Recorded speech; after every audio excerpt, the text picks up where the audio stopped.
ഈശോയുടെ തിരുഹൃദയ വണക്കമാസം 20-ാം തീയതി. ഈശോയുടെ ദിവ്യഹൃദയവും സഹോദര സ്നേഹവും.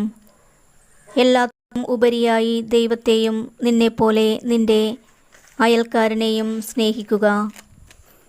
എല്ലാ പ്രമാണങ്ങളും ഇതിൽ അടങ്ങിയിരിക്കുന്നു.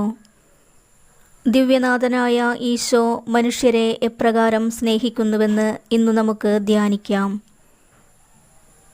വിശ്വത്തിലുള്ള സർവചരാചരങ്ങളെയും സൃഷ്ടിച്ച നിത്യദൈവത്തിൻ്റെ സന്നിധിയിൽ നാം എന്താണ്? സർവ്വലോകത്തിൻ്റെയും സ്രഷ്ടാവാണ് ദൈവം. നാം സൃഷ്ടികൾ മാത്രം.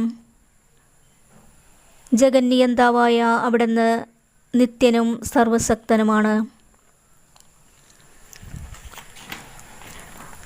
നാം നിസ്സാരന്മാരും അഗണ്യരുമാണ്. ഇതിനെല്ലാം ഉപരിയായി മനുഷ്യ